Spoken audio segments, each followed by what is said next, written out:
안녕하세요. 21의 생각 황혜랑입니다. 도움을 바라는 모든 이들의 간청에 연민과 사랑으로 응답해야 한다.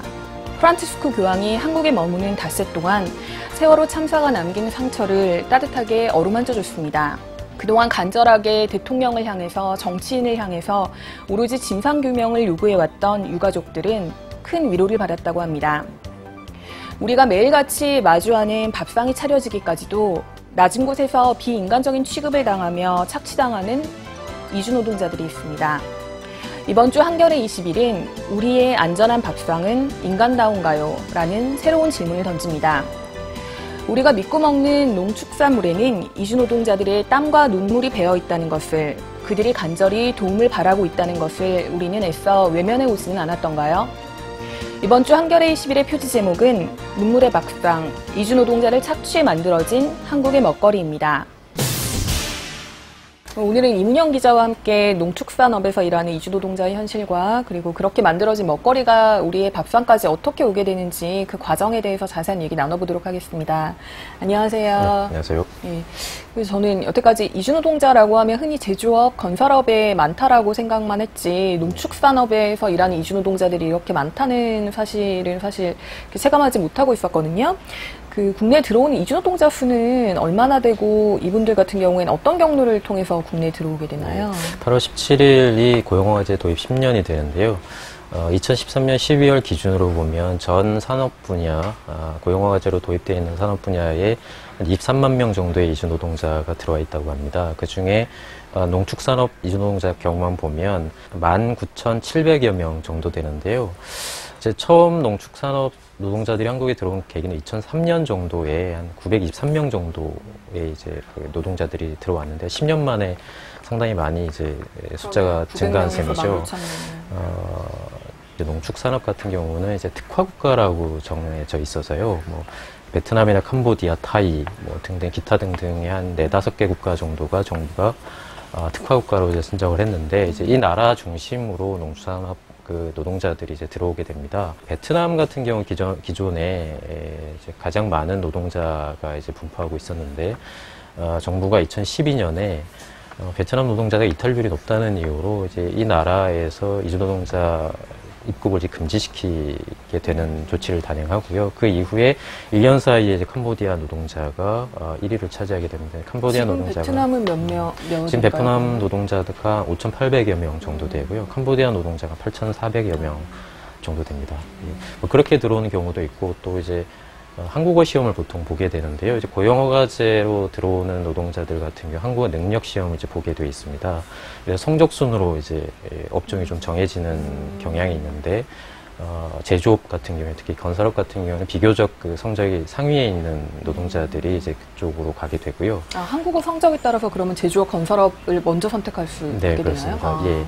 예. 농축산업 같은 경우에 상대적으로 이제 점수가 낮은 경우, 가장 낮은 게 이제 그 어업, 수산업, 이제 선원 이주 노동자 경우가 됩니다. 그러니까 가장 낮은 것이 선원 이주 노동자이고요. 그 바로 위가 이제 농축산업 노동자의 경우가 됩니다. 그 고용허가제 같은 경우는 이제 합법적인 경로를 통해서 들어오게 되는 거고 불법 체류 노동자들도 추산은 안 되겠지만 꽤 여러 농축산업에서도 일하고 있겠죠? 네. 베트남 같은 경우에 아까 말씀드린 것처럼 도입을 정부가 중단을 시키면서 상당수 그 인원들이 이제 미등록 상태로 전환된 걸로 지금 파악되고 있습니다. 그 기사에서도 어떻게 이 기획을 하게 됐는지 언급을 하셨지만 사실 후쿠시마 원전 사태 이후에 안전한 먹거리에 대한 국민들의 관심이 굉장히 높고 신토부리 먹거리라든지 이런 거에 대한 관심은 높지만 사실 이번 기획 기사의 출발점은 좀 새로운 질문을 던져보자 여기서 출발하셨다고 하던데 그냥 단순히 안전한 밥상 이 아니라 좀 새로운 질문을 던져보자. 어떤 취지에서 시작하시게 새로운 질문이라기보다 우리가 좀 간과했던 질문이라고 할 수 있을 것 같은데요. 좀 전에 말씀하셨던 것처럼 특히 이제 뭐 여러 가지 이제 환경 문제라든가 이런 것들이 가중되면서 부모님들 특히 이제 소비자들 같은 경우에 먹거리 운동, 특히 이제 생협 운동 같은 경우도 사실은 우리의 안전한 먹거리, 이 먹거리가 안전한가에 관련된 질문들을 많이 하게 됩니다.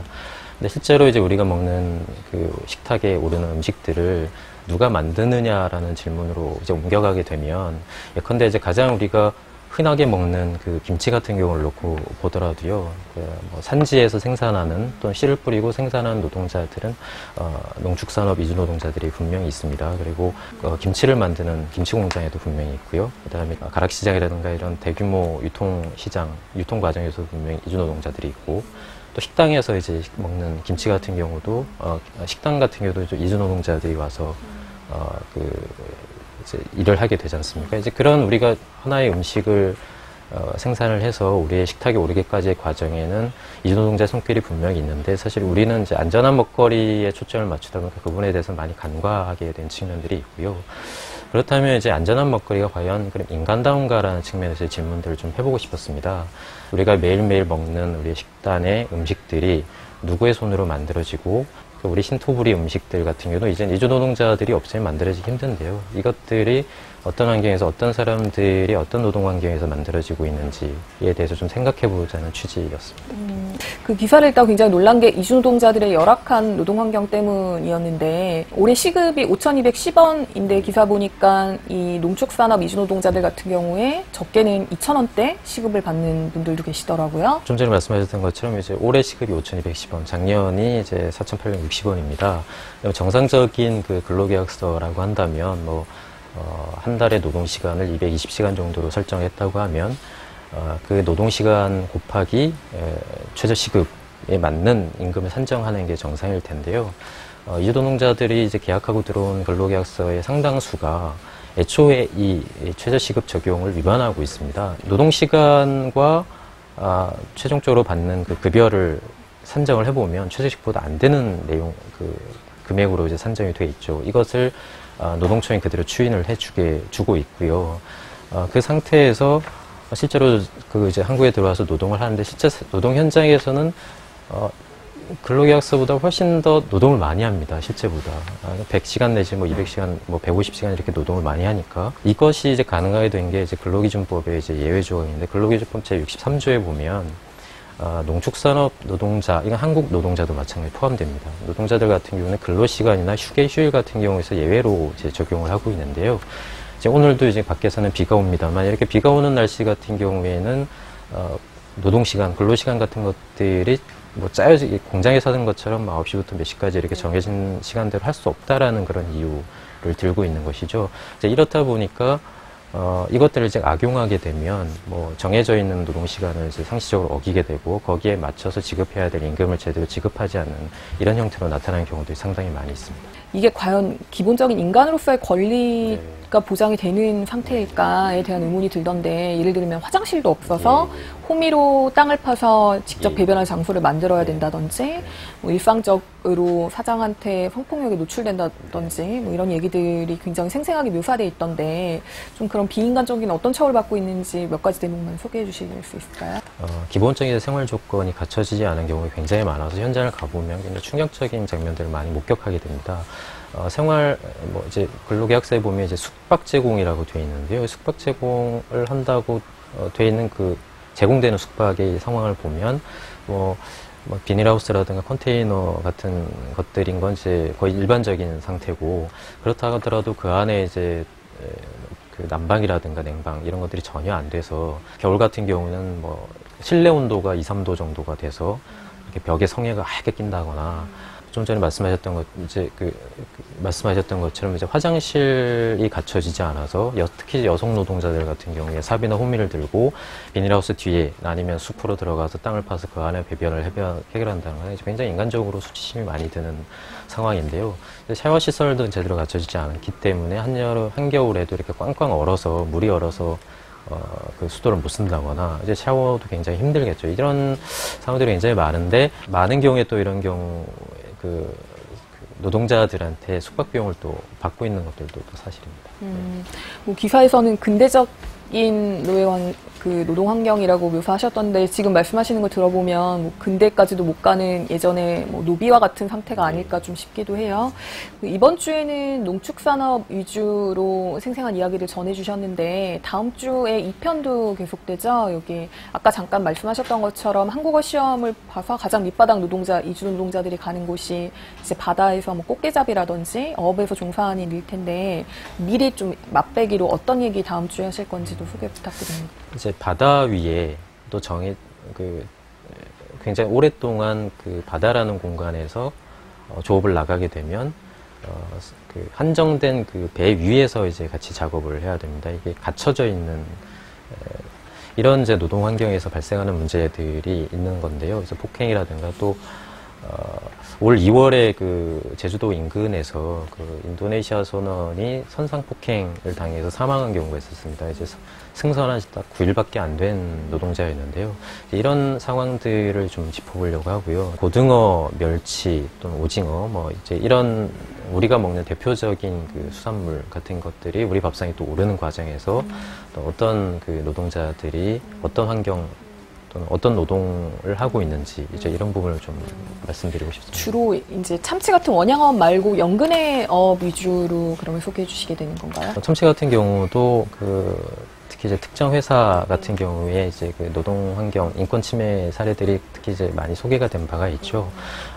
그런 그 회사에 이제 배를 탄 사람을 이제 만났는데요. 물론 이제 시기는 좀 다를 수 있습니다만, 그분이 이제 원양업 같은 게 훨씬 더 상황이 열악합니다. 이제 국내에 들어와 있는 경우는 이 나인 비자와 이 텐 비자가 있는데, 이제 이 나인 비자 같은 경우는 아까 말씀드렸던 이제 고용 허가제로 들어오는 선원들이 해당되고요. 마찬가지로 굉장히 열악한 상태에 있습니다. 이제 이분들은 20톤 미만의 배를 타는 경우에 해당되고요. 연근해업, 좀 전에 말씀드렸던 고등어나 오징어 같은 경우 이런 수산물들 잡는 경우는 보통 20톤이 넘습니다. 이제 이런 경우는 이템 비자를 받고 들어오는데 고용허가제가 아니라 선원법의 적용을 받게 됩니다. 이제 훨씬 더 그렇기 때문에 여러 가지 제도적인 문제나 노동환경에서 어려움을 겪고 있는데요. 이제 이런 내용들 좀 전반적으로 살펴보게 될 것 같습니다. 네.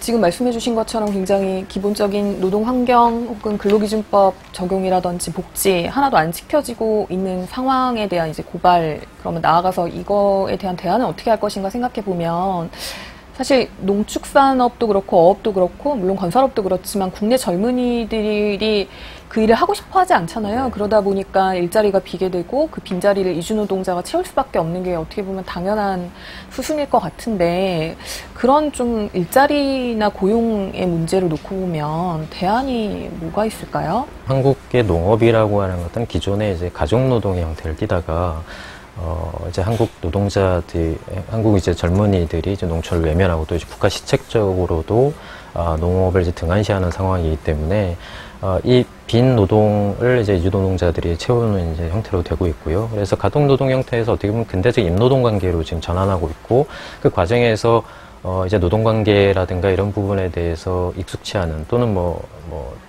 이제 그 환경이 충분히 갖춰지지 않은 상황에서 이제 고용주와 피고용 인들 간에 이제 여러 가지 이제 문제들이 이제 발생하고 있는 것들인데요. 1차적으로는 이제 고용노동부라든가 이제 선원들 같은 경우 이제 해양수산부가 이제 관리감독기관인데, 이 관리감독기관들이 제 역할을 하는 것이 이제 우선 필요하다고 할 수 있을 것 같습니다. 아까 말씀드렸던 것 같은 경우에 농축산업 노동자들 같은 경우는 이제 근로기준법이 예외 조항으로 해서 제도로 적용되지 않는다거나 아니면 그러니까 주당 300시간이 넘는 그 노동을 하더라도 노동청이 제대로 관리감독을 하지 않고 있습니다. 그 근로계약서를 작성할 때 아까 말씀드렸던 것처럼 최저임금법 자체를 그 위반한 형태의 계약서가 작성되고 있는데, 이런 것들을 노동청이 그냥 용인을 하고 있는 상태이거든요. 그래서 실제로는 고용센터가 불법을 양산하고 있다는 지적들이 현장에서 많이 제기되고 있습니다. 이런 부분들을 고용부나 아니면 해양수산부 같은 이제 그 정부 기관들이 먼저 귀담아 들여야 될 필요가 있을 것 같습니다. 지금 말씀하신 것처럼 정부의 관리 감독도 중요하지만 사실 저부터도 당장 밥상에 오르는 이 농축산물 혹은 수산물 같은 경우에 이주 노동자의 땀과 눈물이 배어 있지 않나라고 먼저 질문을 던져보는 것부터 한번 시작해 봐야 되겠습니다. 네, 오늘 좋은 말씀 고맙습니다. 고맙습니다.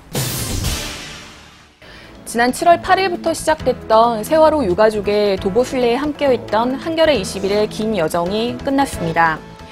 한겨레 21은 두 아버지가 안산에서 진도 팽목항 그리고 대전까지 이르는 800여 킬로미터의 긴 여정에 함께했습니다.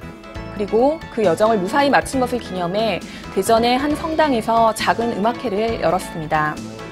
그 여정은 끝났지만 아직 한겨레 21의 세월호 참사에 대한 끈질긴 보도는 끝나지 않았습니다. 48시간 동안 광화문 광장에서 단식을 함께했던 기자의 르포 기사가 담겨있고 당신은 가난하냐고 끊임없이 물어보는 세월호 생존자가 정부에게 받은 상처의 이야기가 담겨 있습니다. 유가족의 도보순례길에 식사를 제공하고 함께 걸었던 수백 명의 시민들의 이야기도 담겨 있습니다. 21의 생각, 오늘은 여기까지입니다. 지금까지 진행해 황혜랑이었습니다.